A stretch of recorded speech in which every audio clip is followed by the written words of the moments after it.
এই দিনে ফজরের নামাজকে জামাতের সাথে আদায় করা অন্যতম একটা বড় আমল।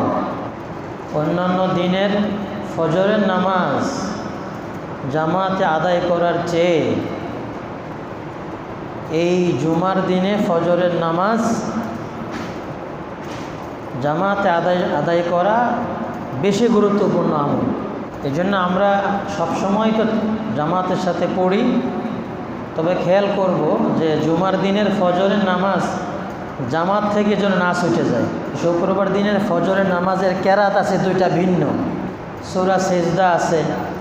এই সূরাগুলো দিয়ে শুক্রবার দিনের ফজরের নামাজ পড়ানো সুন্নাত।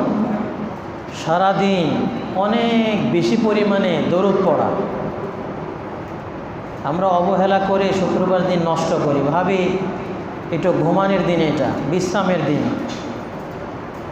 এই জন্য যতটুকু প্রয়োজন বিশ্রাম তো করব, কিন্তু আমার সুযোগ হয়ে গেছে তা আমি আজকের দিনে অনেক বেশি পরিমাণে দরুদ পড়ব।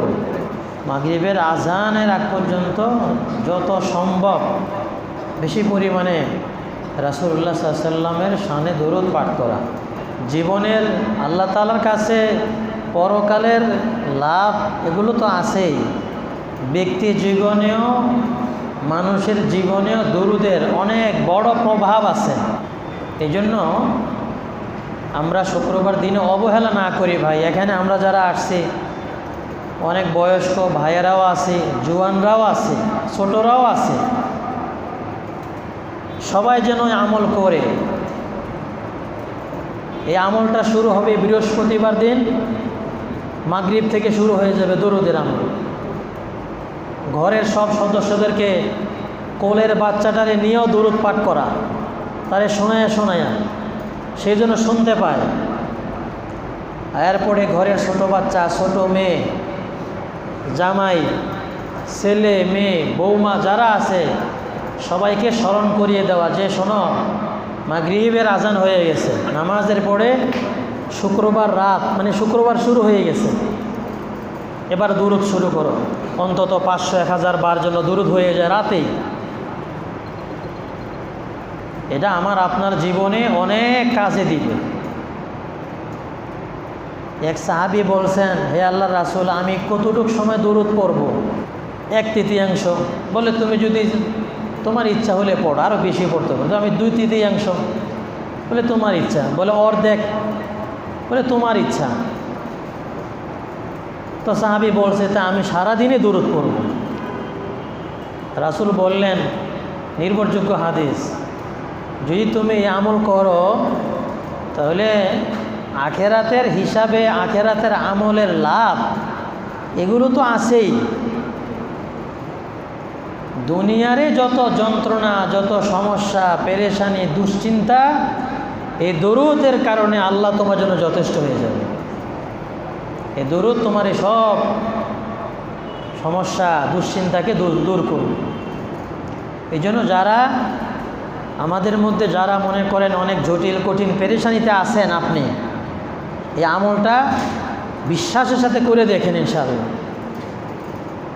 যদি বিশ্বাসের সাথে ইনশাআল্লাহ আমল করেন, যে এনি টাইম বাস পড়তে থাকেন, ছোট করে পড়েন, দরুদ পড়তে থাকেন, ইনশাআল্লাহ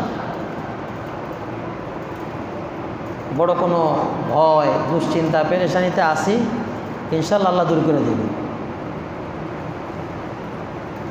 এমনিতেই তো এত বড় ফজিলত হয় না। মুহাম্মদ সাল্লাল্লাহু আলাইহি ওয়াসাল্লামের উপরে আমি একবার সাল্লাল্লাহু আলাইহি সাল্লাম পড়ব, আর আমার আল্লাহ মুহাম্মদ সাল্লাল্লাহু আলাইহি ওয়াসাল্লামকে এত পরিমাণে উনি ভালোবাসেন, আমি একবার শুধু ওনার উপরে আল্লাহ রহমত দেন এই দোয়া করব, কিন্তু আল্লাহ আমার উপরে আপনার উপরে 10 বার রহমত দিয়ে দিল। ব্যাপারটা চিন্তা করেন। আমি একবার বললাম আর আল্লাহ আমার আপনার জন্য 10 বার বরাদ্দ করে দিলেন। প্রিয় ভাইয়েরা, এই জন্য আমরা আজকে দরুদের ফজিলত আলোচনার আমাদের বিষয় না। শুক্রবার দিন এটা আমাদের প্রতি সপ্তাহে আসে, কিন্তু অনেক সময় গাফলতি করে বসে থাকি, চিন্তা করে শুক্রবার দিন একটু টিভি, নাটক, অমুক তমুক এগুলো নিয়ে অনেকে সময় কাটায়। এটা কিন্তু দুঃখজনক ভাই। শুয়ে থেকেও দুরূদ পড়া যায়, অসুবিধা নেই। দুরূদ পড়তে ওযু লাগে না। আপনি যদি নাপাক থাকেন তখনও দুরূদ পড়তে পারবেন ইনশাআল্লাহ, কোনো সমস্যা নেই। অনেক লাভের জিনিস এটা। এরপরে শুক্রবার দিনে আমরা সূরা কাহাফ পড়ব, সবাই পড়ব। আপনি পড়তে যদি না পারেন, আপনার ঘরে একজনে পড়েন, তারে বলেন তুমি পড়ো, আমি শুনি।